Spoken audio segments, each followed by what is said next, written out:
This is day 2 of the great October Walkabout as I head west with my trusty steed. 68 degrees. It's kind of a nice day. This is kind of a lonely expressway. I'm heading toward Hays, Kansas. The tracker is running. The cameras are running. The radio's going to be turned on shortly. And we're going to have a good old time.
So we arrived at Hays, Kansas, and the Ft.Hay was established at this port where they are right now, where they're located right now, in 1867. However, there was an earlier fort in 1864-65 that was developed to support a overland stagecoach.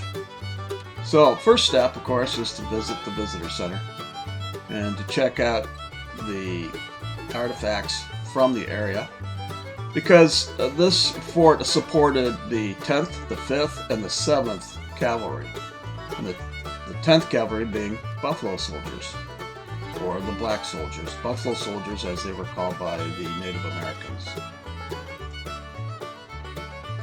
So they have some of the weapons that were used or available during that time. And then it's also talked about the roughness of how tough it was to live on this fort. At one time, there were 65 buildings on this fort. They did have a post exchange. And there are 4 buildings still in existence. This is one of them. This is the guard house. And there are 2 officers' quarters that are available. And then there's a blockhouse. So the officer quarters are duplexes. 4-room duplex, 5-room duplexes actually, with a kitchen involved, where each officer, or if they were with a family, would get 1 parlor and 1 bedroom. And at some point, as many as 4 officers would share this building. But if they were of lower rank than a higher rank, one rank has its privileges, they would be bumped. And if there was no room for them to stay in a house, they were living in tents. Now, tents weren't, they had, some had wood, wood burning stoves, some had wood floors, but it's a tent, and plains winters can get pretty tough and pretty cold. Now, these buildings, built in the 1800s, they're in great shape for being an owner of a house built in the 1800s. I can tell you that the restoration and the work and the upkeep on these houses is not easy, and they've done a great job restoring these houses, keeping them in good shape. It's funny, the floors are very similar to the floors of my house, in the upper story of my house, the way the floors are made. I find that interesting. Now, these houses weren't built from wood in the area. They weren't actually built until after the railroad reached the Hays area in 1867, and they were able to ship wood in from the east to build the buildings. So some of the buildings, such as the blockhouse, was the original building built, but for the guardhouse was originally wood, and that was replaced later on, about 1870, I believe, with limestone quarried from about 2 miles away from here. The railroad runs about 3/4 of the way from this fort. This is the parade grounds.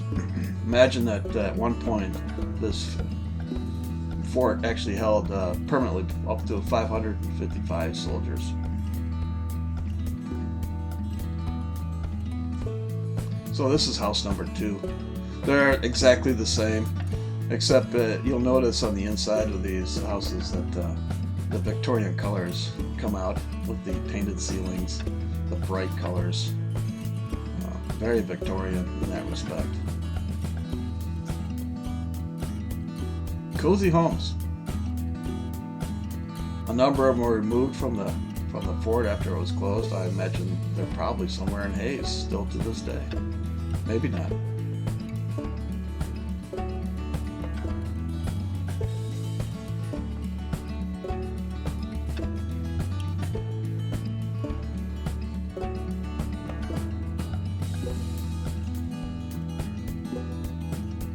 The fact that they have the artifacts and have set this up.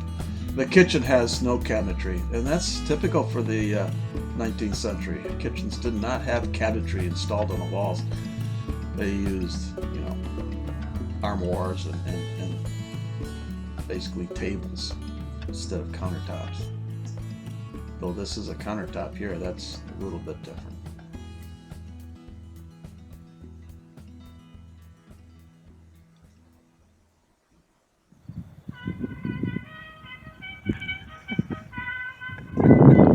So we're making a walk out to the guardhouse, sweeping over, seeing the blockhouse out there.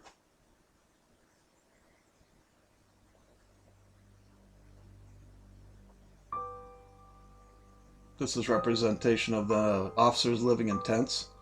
How difficult it was around at that time. And also, there was another problem. In 1867, a cholera epidemic hit the fort. And there was a young lady, her name was Elizabeth Polly, who helped take care of the soldiers until she too fell from cholera.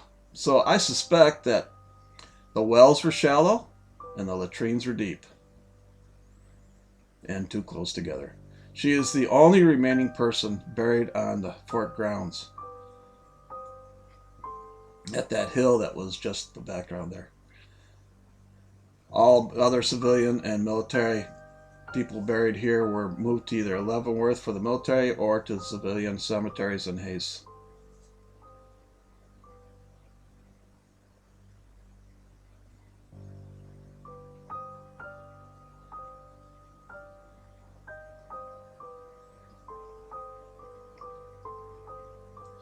They'd play bugle calls. They play through the day, and you'll hear them over the loudspeakers that represent the different bugle calls that were used during the time. As we enter the guardhouse, you'll notice that it is very, very stark. If you notice that people who really were doing bad deeds were put in these cells are not. They're definitely not for the faint of heart. They are tiny. They are uncomfortable. I imagine they were cold in the wintertime and overly hot in the summertime.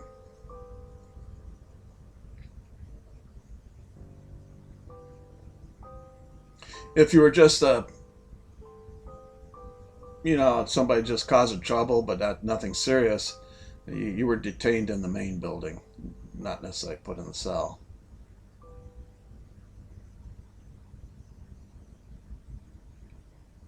So you'll notice that there are bars on the windows.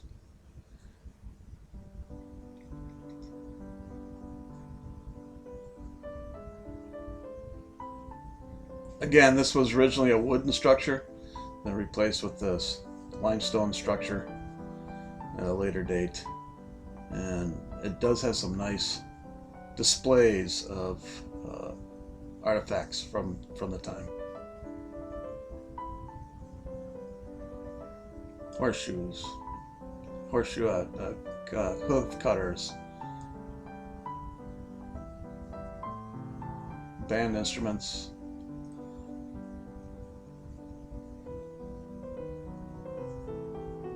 I didn't record a lot of this. That's a canteen from the era. The fort was in use till what? From 1860. This fort was in use from 1867 to, oh, when did it close? 1889. It was officially closed. It was never attacked by Indians, even though it was there to enforce or support settlers in the area and the building of the railroad, actually. And it actually served more as a supply depot and a way station for armies heading west. Custer brought an army of about 1,100 through there on working his way to scout to the west. But General Miles and General Sheridan, Wild Bill Hickok, and Buffalo Bill Cody all at some point or another came through this fort, was a part of that. The fort was closed in 1889, and by 1900 most of the buildings had been removed or dismantled. And in 1963, the Kansas States Historical Society had started administrating this. This is the blockhouse as we're approaching the blockhouse. And before that, there's a golf course around the fort that the blockhouse was used for the clubhouse for the golf course.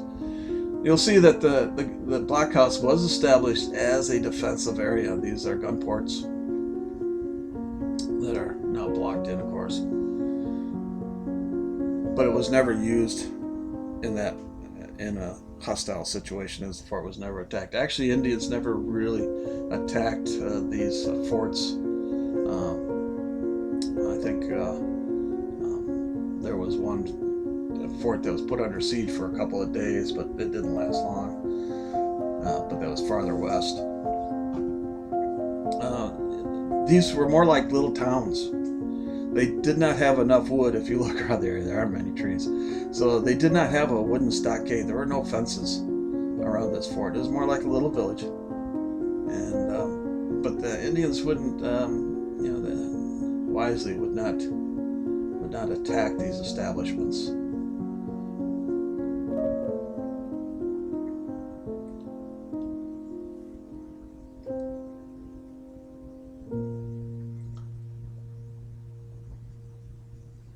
So as we slowly go through this blockhouse, you'll notice that it's actually a two-story building, and there's some discussion on the wall about that. How did they actually build this? But this is very typical of 18th century construction. I have similar construction in my house, even though it is a frame house, and this is a brick building. Beams are prevalent as support for the second story. Probably more than they need to be, but there definitely was. They suspect that there was a catwalk. By looking at this, I suspect there was a full second floor in this building, and it worked. It was used as the headquarters for the fort and the adjutant's place of residence.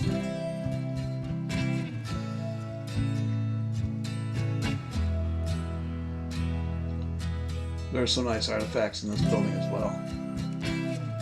The structure of the building and the roof is very similar to what I've seen in the past for this age of building. Though I wonder if there ever had been an attack, if that wooden roof would have withheld any fire attack whatsoever without causing this to become an entrapment of some sort.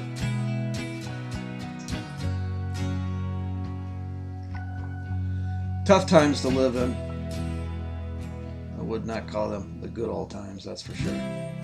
Surprisingly enough, this fort didn't last long. Considering it was 1867 to 1889, 22 years. It's not very long.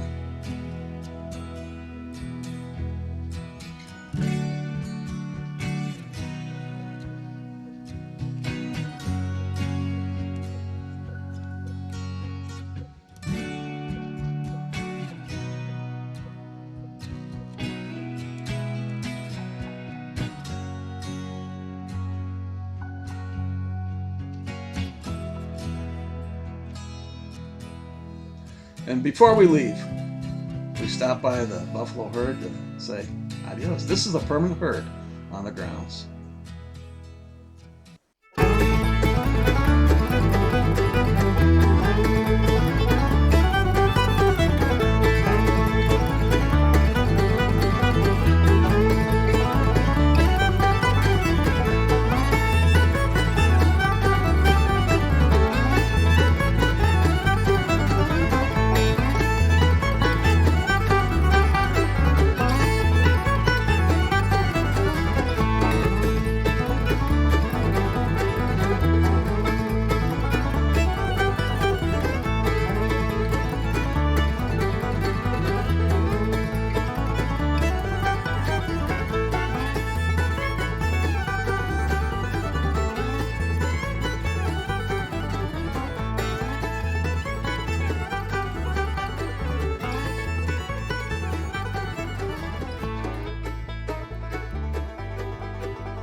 Thanks for watching.